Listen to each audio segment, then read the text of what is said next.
अब देखिए प्रश्नावली 1.1 में क्वेश्चन नंबर 1 दिया है कि निम्नलिखित संख्याओं को अभाज्य गुणनखंड के रूप में व्यक्त करना है।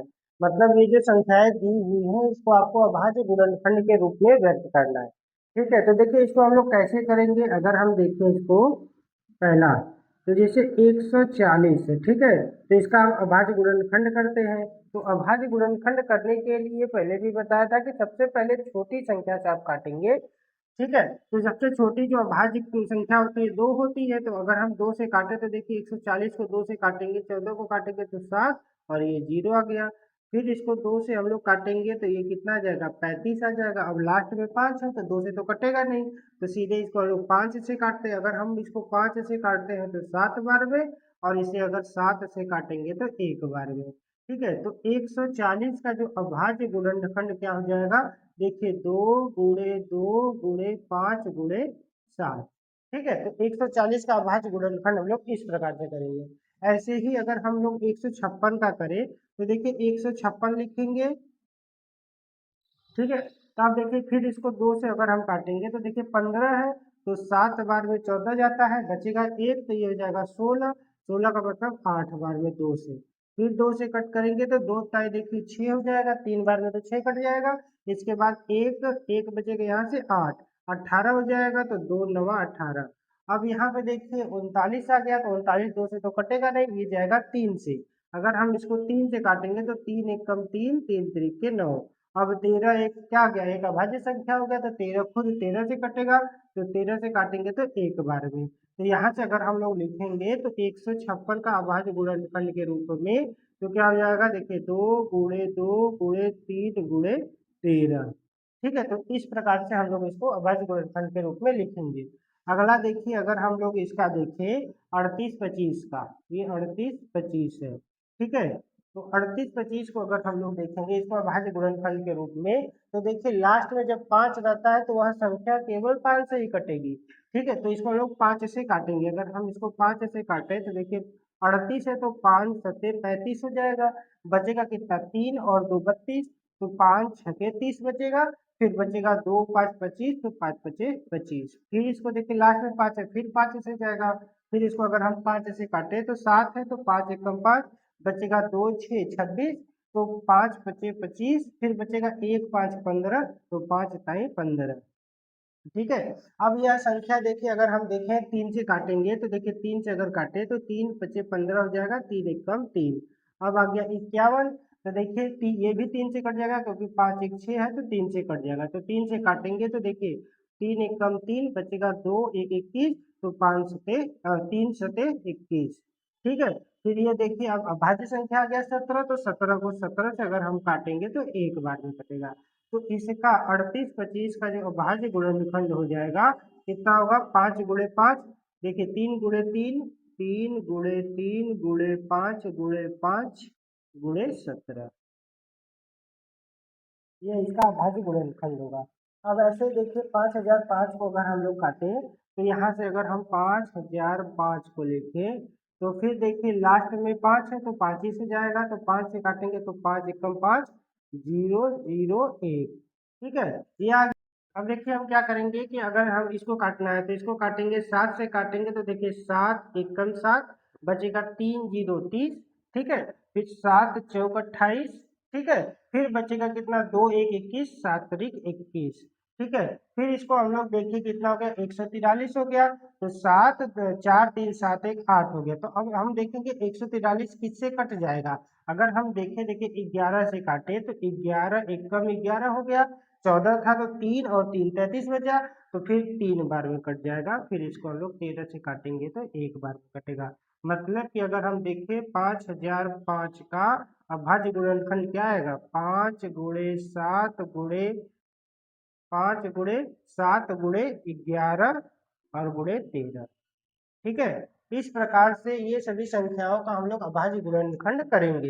एक क्वेश्चन और इसमें है, ये क्वेश्चन क्या है, लास्ट वाला क्वेश्चन, ये 5वां क्वेश्चन दिया हुआ है 7 4 2 9। इसको भी हमको अभाज्य गुणनखंड विधि से क्या करना है, इसका गुणनखंड निकालना है। ठीक है, तो देखिए अगर हम लिखे 7 4 2 9, ठीक है, तो यह 7 4 2 9 सीधे 17 से ही कटेगा। 17 से अगर हम लोग इसको काटेंगे तो देखिए 17 4 बार में कितना होता है 68, मतलब यह 4 में जब बार में गया 68 74 था। देखिए 74 था 68 चला गया तो बचेगा कितना, यहाँ पे बच जाएगा 6 और 2 62। ठीक है, तो अगर फिर 17 से काटेंगे तो देखिए 17 से ही काट रहे हैं तो ये कितने बार में, 3 बार में जाएगा, कितना 51 जाएगा। ठीक है, बचेगा कितना, यहाँ पे देखिए 1 बचेगा, यहाँ पे भी 1 बचेगा, फिर 119। ठीक है, अब 119 जो काटेंगे 17 सते 17 सते 119 होगा तो 7 बार में यह कटेगा। इसके बाद देखिए इसको हम लोग किससे काटेंगे, 19 से काटेंगे। अगर हम 19 से काटे तो देखिए 19 2 बार में लेके जाएंगे तो कितना जाएगा, 38 जाएगा। ठीक है, और कितना था, 43 था। तो देखिए इसको माइनस करेंगे तो कितना बच जाएगा, 43 था 38 38, 2 इधर और ये 3 इधर, 5 बच गया और ये 7।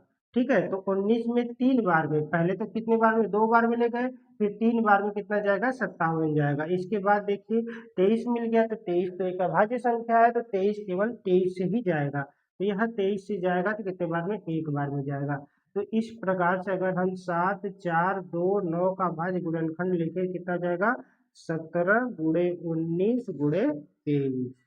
ठीक है, दूसरे क्वेश्चन किया है कि पूर्णांकों के निम्नलिखित युग्मों के एचसीएफ और एलसीएम ज्ञात कीजिए तथा इसकी जांच कीजिए कि दो संख्या, ये जो दोनों संख्याएं दी हुई है इनका गुणनफल इसके एचसीएफ तथा एलसीएम के गुणनफल के बराबर है। इसको हमको जांच भी करना है। ठीक है, तो देखिए हम सबसे पहले क्या करेंगे कि ये जो पहला क्वेश्चन दिया हुआ है 26 और 91, इसका हम लोग एचसीएफ निकालेंगे और एलसीएम निकालेंगे। उसके बाद इसको वेरीफाई भी करेंगे, मतलब जांच भी करेंगे क्या संख्याओं का गुणनफल एचसीएफ और एलसीएम के गुणनफल के बराबर है या नहीं। ठीक है, तो देखिए हम लोग हल क्या करते हैं इसको, पहले जैसे 26 है तो 26 का हम लोग एचसीएफ निकालेंगे तो देखिए इसको 2 से हम लोग कट करेंगे तो ये हो जाएगा 13 और 13 एक बार में। ठीक है, तो 26 को हम लोग लिख सकते हैं 2 गुणे 13। ऐसे ही 91, 91 को देखिए क्या लिखेंगे, इसको 7 से काटेंगे तो 7 एकम 7 होता है। ठीक है, बचेगा क्या 21, तो 7 त्रिक 21, फिर 13 से कटेगा तो 13 से एक बार में, मतलब इसका अभाज्य गुणनखंड क्या हो गया, 91 का 7 गुणे 13। ठीक है, यह हो गया 7 गुणे 13। तो यहाँ पे हम एच सी एफ लिखे, therefore H C F किसका, 26 और 91 का। तो देखिए एच सी एफ का मतलब जो कॉमन होता है उसको लेते हैं। तो देखिए कॉमन कौन है, ये दोनों का है, कॉमन है ना। यहाँ पे 13 कॉमन है तो यहाँ पे एच सी एफ क्या हो जाएगा, 13। ठीक है, अब एलसीएम क्या कर लिखते हैं, अब एलसीएम अगर हम लोग निकालेंगे, एलसीएम 26 और 91 का, तो इसमें तो जो कॉमन होता है उसको तो लेते ही लेते हैं, मतलब कि जो कॉमन होता है उसको भी लेते हैं, बाकी भी नंबर को लेते हैं, मतलब कि ये हो जाएगा 2 गुणे 7 गुणे 13। ठीक है, तो 7 दूनी 14 हो गया, या फिर देखिए 13 सत्ते 91, 2 गुणे 91। अब 91 का 2 में गुणा करेंगे, 2 एक कम 2, फिर 2 नवा 18, 182 इसका क्या आ गया, एलसीएम आ गया। ठीक है, अब हमको जांच भी करना है तो देखिए एलसीएम और एचसीएफ आ गया तो यहाँ से हमको लिखना है, देखिए जांच करना है तो संख्याओं का गुणनफल, अगर हम संख्याओं का गुणनफल लिखे, ठीक है, बराबर क्या होता है, एचसीएफ और एलसीएम ये दोनों बराबर आना चाहिए, एचसीएफ गुणे एलसीएम। तो संख्याएं क्या क्या है, 26 और 91 बराबर होना चाहिए। एचसीएफ कितना आया है, 13, और एलसीएम कितना हुआ है, 182।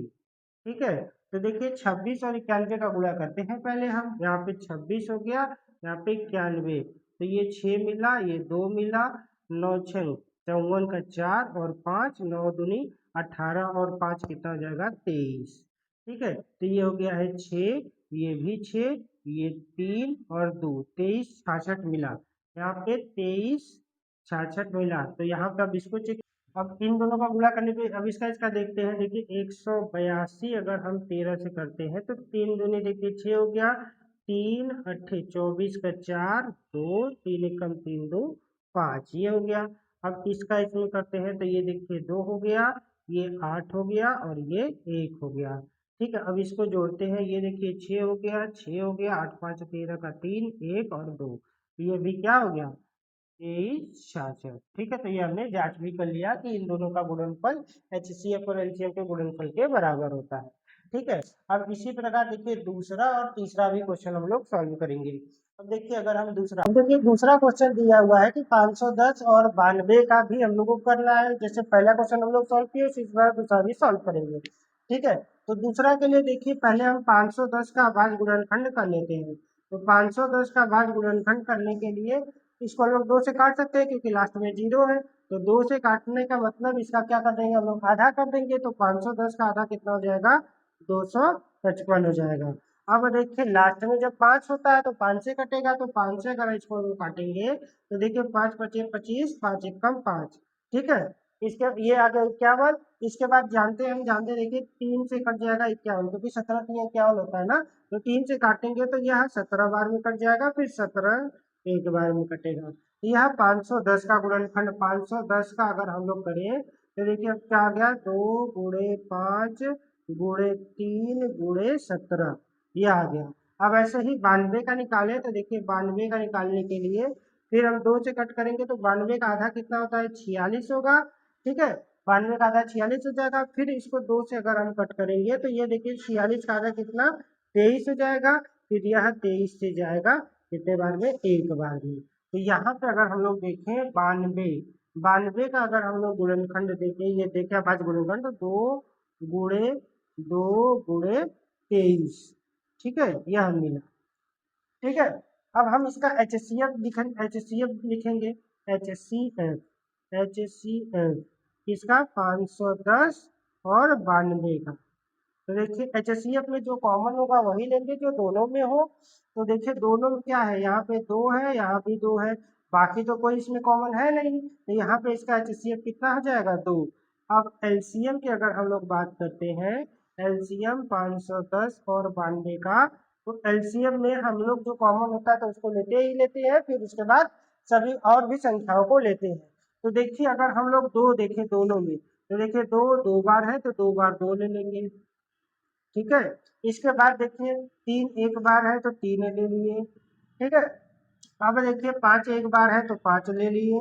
इसके बाद 17 है तो 17 ले लिए। फिर क्या बचा है, 23 बचा है तो 23 ले लिए। अब इसी का हम लोग गुणा करेंगे तो देखिए 2 दूनी 4। ठीक है, 4 टाइम 12, 12 पंजे 60, मतलब इसका गुणा किए तो यहाँ तो हमें मिल गया 60, यहाँ मिला 17 और यहाँ मिला 23। ठीक है, अब हम इसका गुणा करेंगे तो देखिए 60 है, मतलब अगर 17 छके देखिए तो 7 छक 42 का 2, 4 7 6 कम 6 4 10। तो 102 तो ये आ गया। 102 का मतलब 102, जो जीरो छोड़ते लगा देंगे, 1020 आ गया। ठीक है, गुणे हम लोग क्या करेंगे, 23 करेंगे। तो यहाँ पे अगर हम 1020 गुणे क्या करें, 23 करते हैं तो देखिए ये तो 0 हो गया, ये 6 हो गया, ये 0 होगा, यह 3 होगा। ठीक है, यह 0 होगा, ये 4 होगा, ये 0 होगा, ये 2 होगा। तो ये कितना हो गया, 0 6 4 3 2, मतलब 23। यहाँ पे मिल जाएगा हमें 23,460। ठीक है, तो हम दोनों का HCF और LCM निकाल लिए। अब इसका हमको जांच भी करना है, तो जैसे जांच भी हम लोग करके देख लेते हैं क्या सही है कि नहीं। तो देखिए इसका जानते हैं क्या है कि संख्याओं का गुणनफल, मतलब पहली संख्या गुणे दूसरी संख्या जो बराबर होना चाहिए HCF और LCM के। ठीक है, यह होना चाहिए। तो देखिए पहली संख्या हमारा कितना है, 510। अगर हम 510 गुणे 92 बराबर HCF कितना है, HCF 2 है। देखिए HCF 2 है और LCM कितना है, 23,460। 23,460, तो इन दोनों का गुणा कर लेते हैं। तो देखिए 51 और 92 का गुणा करते हैं, 0 बाद में लगा देंगे। देखिए 2 एक कम 2, 2 पंजे 10, 102 ये आ गया। फिर 9 एक कम 9, 9 पचे 45, ये आ गया। ये हो गया 2, ये हो गया है 9, ये हो गया 6, ये हो गया 4, जो 0 छोड़े तो ये लगा देंगे, मतलब आ गया है 46,920। इसका आ गया। अब ऐसे इसका इसका गुणा करके देख लेते हैं क्या आ रहा है। तो देखिए ये कितना है, 23,460 गुणे 2। तो ये देखिए 2 0, 2 छके 12, 1 तो ये 8 1 9 हो जाएगा, 2 3 6 2 4, तो ये भी क्या आ गया, देखिए 46 920, तो यह बराबर आ गया, मतलब कि यह हमारा सही है। ठीक है, इस प्रकार से हम लोग इसका क्या कर लिए, यहाँ पे जांच भी कर लिए। ठीक है, अब इसी प्रकार से देखिए 2 क्वेश्चन हो गया है, एक क्वेश्चन ये बचा है, तीसरा आप अपने से ट्राई करिएगा। ट्राई करने के बाद कमेंट सेक्शन में जरूर इसका आंसर दीजिएगा, यह आपका आपके लिए यहाँ पे होमवर्क हो गया। ठीक है, इसको आप अपने से ट्राई कीजिएगा। अब हम देखेंगे अपना अगला क्वेश्चन, नेक्स्ट क्वेश्चन जो है, नेक्स्ट क्वेश्चन देखते हैं क्या दिया हुआ। देखिए क्वेश्चन नंबर 3 क्या दिया हुआ कि अभाज्य गुणनखंड विधि द्वारा निम्नलिखित पूर्णांकों के एचसीएफ और एलसीएम ज्ञात कीजिए। ठीक है, अभी मैंने आपको ये वीडियो के स्टार्ट में बताया था कि अभाज्य गुणनखंड विधि से हम लोग किस प्रकार से एचसीएफ और एलसीएम निकालते हैं। ठीक है, तो यह आपके प्रश्नावली में भी यही क्वेश्चन दिया है, क्वेश्चन नंबर 3। तो देखिए इसको हम लोग कैसे हल करते हैं।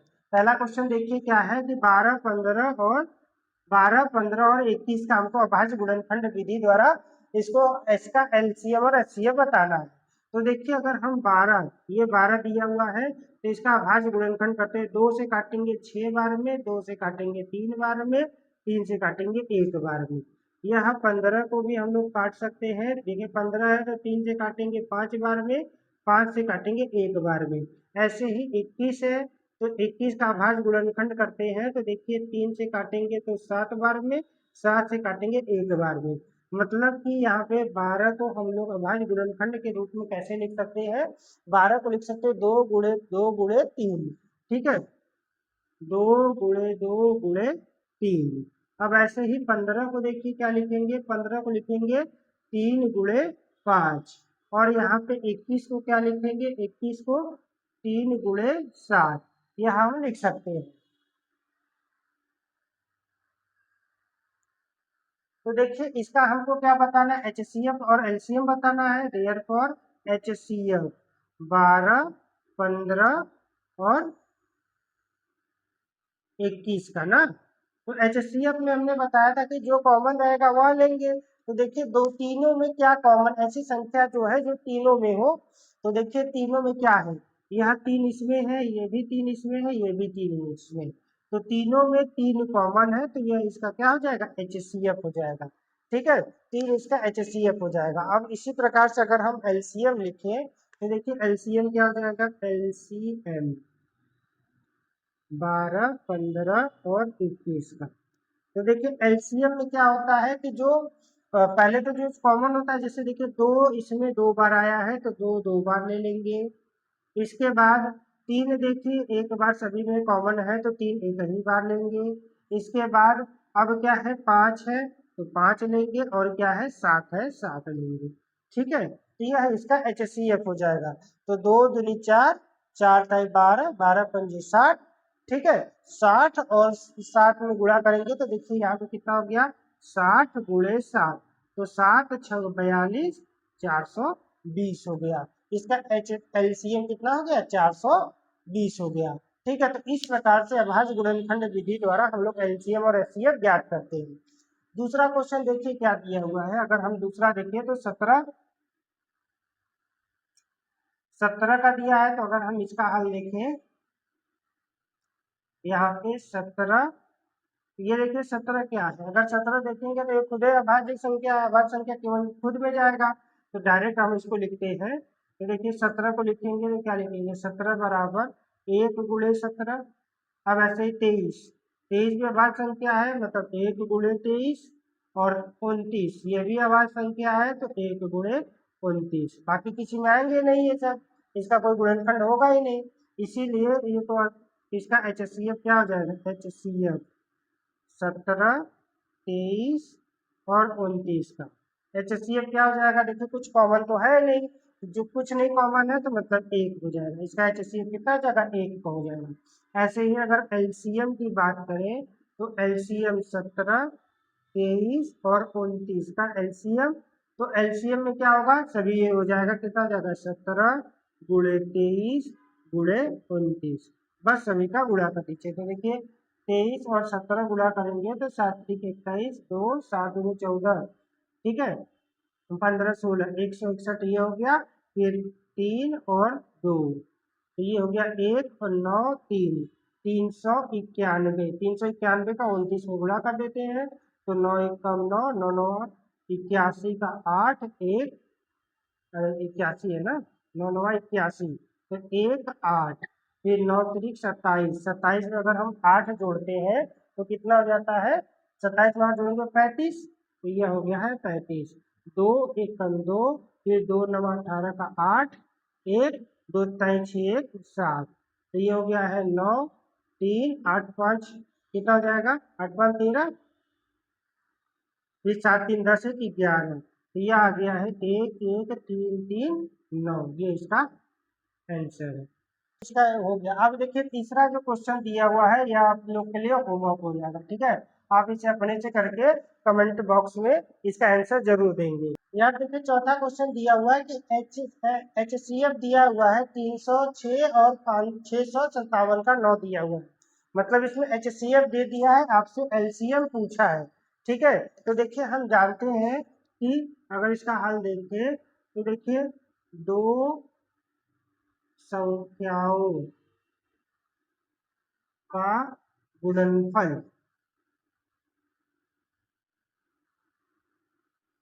बराबर क्या होता है, HCF गुणे LCM, ये होता है, ठीक है। तो वो दो संख्याएं कौन कौन सी है, यहाँ पे 306 गुणे 657 है और HCF दिया हुआ है 9, हमें निकालना क्या है, LCM निकालना है, ठीक है। तो यह 9 इधर गुणा कर रहा है तो इधर जाके भाग करेगा, मतलब अगर हम लोग लिखे LCM, ये जाएगा इसके नीचे, मतलब यह लिखेंगे 306 गुणे 657 बटे 9, ये मिलेगा, ठीक है। अब देखिए अगर 9 से इसको हम लोग काटें तो 9 से काटे तो कितने बार में जाएगा, तो देखिए 9 3 27, ठीक है, 30 था 27 गया, बचा कितना, यहाँ पे देखिए भाग करके दिखा देते हैं, 9 से इसको काटते हैं तो 9 3 27 हो गया, बचेगा 3 और 6 36, 9 4 36, मतलब कि 34 बार में, ये कितना बार में कट जाएगा, 34 बार में ये कट जाएगा, ठीक है। अब देखिए इसके बाद इसको गुणा कैसे करना है, 6 5 7 से, तो बस गुणा कर देते हैं, 6 5 7 है, 34 का गुणा कर देंगे, हमारा आंसर आ जाएगा उसका LCM। तो देखिए 4 7 28 हो जाएगा, 2 4 5 20 और 2 22, 2 4 6 24, 25 26, ये तो हो गया है 26। इसके बाद 3 सते 21, 2 3 पचे 15, 2 17 का 7 1, 3 6 18 1 19, ठीक है। ये हो गया है 8, ये 3 7 6 13 3 1 9 1 10 2 12 1 2, तो आज कितना आ जाएगा 22 33 8, ये हमारा आंसर हो जाएगा इसका LCM। देखिए अगला क्वेश्चन, क्वेश्चन नंबर 5 दिया है कि जांच कीजिए कि क्या किसी प्राकृतिक संख्या n, कोई प्राकृतिक संख्या n है के लिए संख्या 6 के पावर n अंक 0 पे समाप्त हो सकती है, तो ये हमें जांच करना है। तो देखिए कोई भी संख्या जो है 0 पे समाप्त कब होगी, जब क्या होगा उसका गुणनखंड 2 के पावर n या फिर 2 के 5 के पावर m के फॉर्म में हो, तो मतलब क्यों, क्योंकि अगर हम 2 गुणे 5 करेंगे तो देखिए हमेशा क्या मिलेगा, 0, लास्ट में समाप्त किस पे होगा, 0 मिलेगा।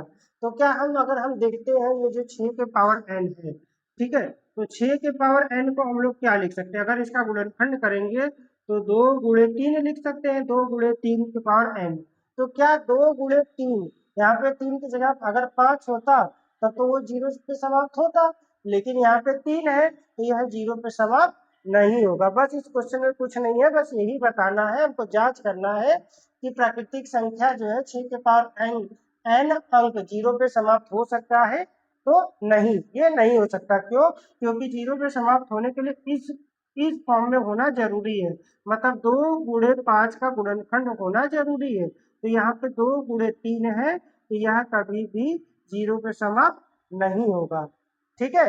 इसमें बस यही बताना था हमें इस क्वेश्चन में, और कुछ नहीं है। देखिए अगला क्वेश्चन नंबर 6 दिया हुआ है, तो व्याख्या कीजिए कि ये जो दिया हुआ नंबर ये और ये भाज्य संख्याएं क्यों है, ठीक है। तो इसे हमें बताना है कि यह भाज्य संख्याएं हैं तो क्यों भाज्य संख्याएं हैं। ठीक है, भाज्य संख्याओं का मतलब ये हो जाएगा जिसके दो से अधिक गुणनखंड हो। ठीक है, जिसके दो से अधिक गुणनखंड, अगर हम इसके दो से अधिक गुणनखंड बता देंगे तो हम इसे प्रूव कर सकते हैं या बता सकते हैं कि यह ये जो संख्या दिया हुआ है ये क्या है, भाज्य संख्या है। ठीक है, तो देखिए अगर हम पहला अगर लेते हैं यहाँ पे, ये दिया हुआ है 7 × 11 × 13 + 13। ठीक है, इसमें देखिए आप अगर देखते हैं 13 यहाँ पे भी 13 यहाँ पे भी, 13 को हम लोग पहले कॉमन ले लेते हैं, 13 को बाहर निकाल लेंगे। तो यहाँ पे अगर 13 को बाहर निकालेंगे, देखिए 7 ये तो चला गया तो बचेगा 7 × 11, मतलब यहाँ पे मिलेगा 77। ठीक है, और इसके बाद ये प्लस है, प्लस यहाँ पे 13 पूरा पूरा चला गया तो बचेगा 1, मतलब ये मिलेगा 13, और यहाँ पे गुणे में क्या मिल जाएगा 77, और 1 जोड़ेंगे तो 78 मिल जाएगा। ठीक है, या फिर इसे हम लोग लिख सकते हैं 13 × 39 × 2। ठीक है, 13 × 39 × 2। ठीक है, अब देखिए यहाँ पे क्या है कि यहाँ पे हमने बोला कि इसे अगर हम यह अभाज्य संख्या होता, अगर यह अभाज्य संख्या होता तो इसके बस केवल दो गुणन मतलब खुद या फिर एक गुणनखंड होते। तो यहाँ पे दो से अधिक गुणनखंड है इसके, जब दो से अधिक गुणनखंड है मतलब ये जो संख्या दिया हुआ ये जो संख्या वह क्या है, भाज्य संख्या है। ठीक है, ये क्या है, ये भाज्य संख्या। क्यों, क्योंकि यहाँ पे लिख देंगे क्योंकि, पहले लिखेंगे यह भाज्य संख्या है, यह भाज्य संख्या है क्योंकि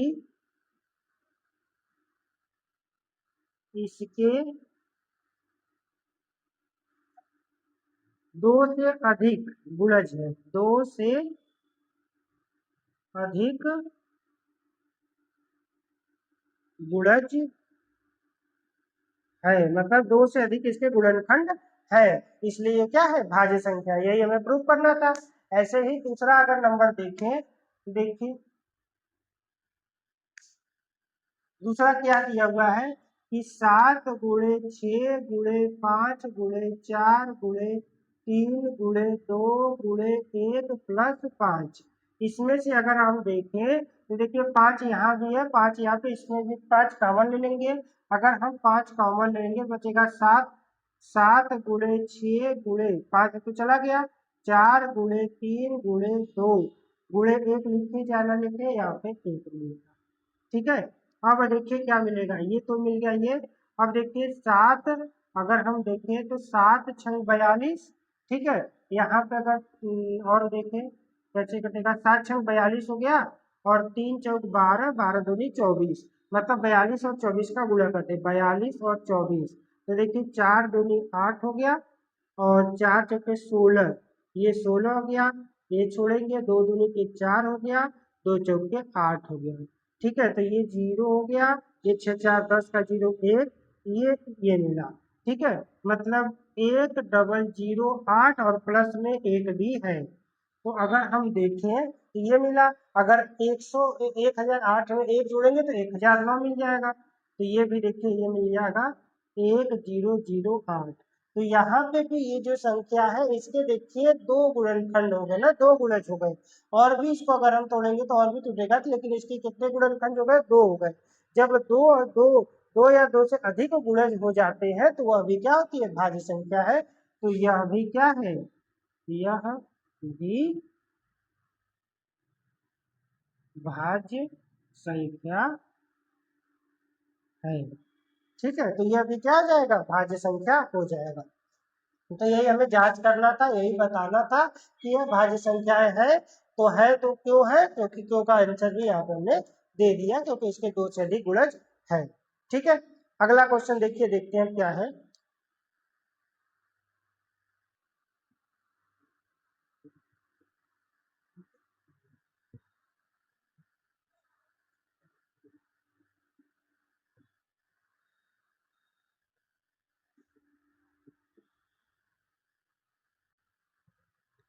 अगला देखिए क्वेश्चन नंबर जो 7 है, तो कुछ बड़ा है, इतना बोर्ड पे लिख नहीं पाएंगे, तो मैं इसको आपको पढ़ के बता देता हूँ कि किसी खेल के मैदान में चारों ओर एक वृत्ताकार पथ है, एक वृत्ताकार पथ है ना, एक वृत्ताकार यहाँ पे ऐसे पथ बनाया गया है, ऐसे पथ है। इस मैदान का एक चक्कर लगाने में सोनिया को 18 मिनट लगते हैं। तो यहाँ पे अगर सोनिया है, मान लीजिए ये सोनिया है, सोनिया इसको पूरा चक्कर लगाने में 18 मिनट का समय लेती है सोनिया। ठीक है, इसके बाद जबकि इसी मैदान का एक चक्कर लगाने में रवि को 12 मिनट लगते हैं, और रवि भी इसी मैदान में दौड़ रहा है। ये अगर मान लेते हैं रवि है, इसको कितना मिनट का लगता है, इसे 12 मिनट का समय लगता है। ठीक है, उसको भी 12 मिनट का समय लगता है। मान लीजिए वो दोनों एक ही स्थान, मतलब यहीं पे, जैसे एक इसको बात लेते हैं कि ये दोनों यहीं से दोनों स्टार्ट, ये स्टार्टिंग पॉइंट हो गया, यहीं से रवि भी स्टार्ट कर रहा है और सोनिया भी स्टार्ट कर रही है। ठीक है, तो दोनों एक ही स्थान पे चलना आरंभ करते हैं और एक ही दिशा में, जैसे इधर ही चल रहे हैं। ठीक है, एक ही दिशा में भी चल रहे हैं। तो कितने समय बाद वह पुनः प्रारंभिक स्थान पे मिलेंगे, तो कितने समय बाद वह मिलेंगे ये हमें बताना है। ठीक है, तो अगर हम देखें तो देखिए, एक चक्कर लगाने में सोनिया का समय, तो पहले लिखेंगे यहाँ पे हल में, एक चक्कर लगाने में सोनिया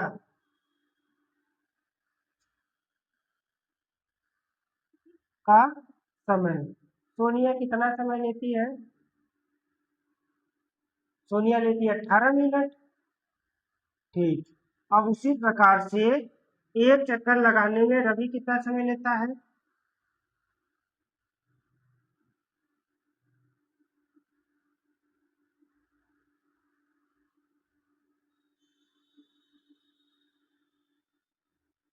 रवि लेता है 12 मिनट।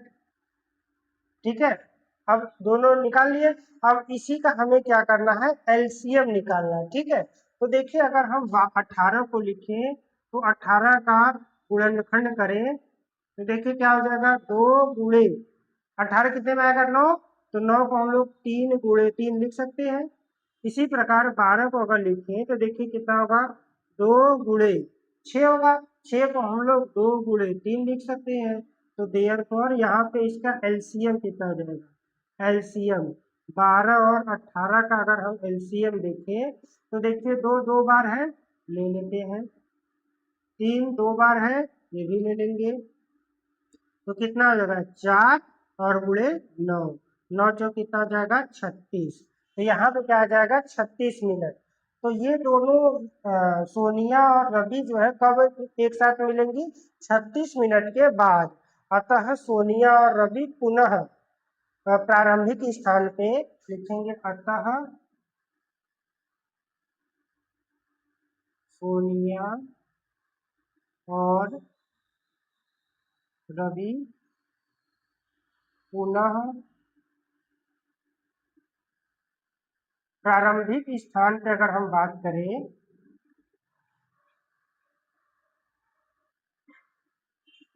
पर 36 मिनट बाद मिलेंगे।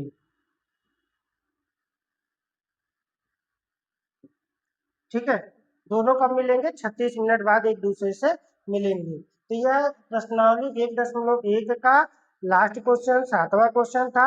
इसका मैंने पूरा का पूरा सोल्यूशन आपको करा दिया है। उम्मीद है आपको वीडियो अच्छा लगा होगा। वीडियो अच्छा लगा तो लाइक कीजिएगा, चैनल को सब्सक्राइब जरूर कीजिएगा, और कोई भी क्वेश्चन में डाउट हो तो कमेंट पे जरूर लिखिएगा। ठीक है, मिलते हैं नेक्स्ट वीडियो में नेक्स्ट एक्सरसाइज लेके, तब तक के लिए धन्यवाद। हमारा अगला वीडियो रहेगा यूक्लिड, यूक्लिड डिवीजन लंबा हम लोग पढ़ेंगे। ठीक है, तो उसको भी आप जरूर देखिएगा।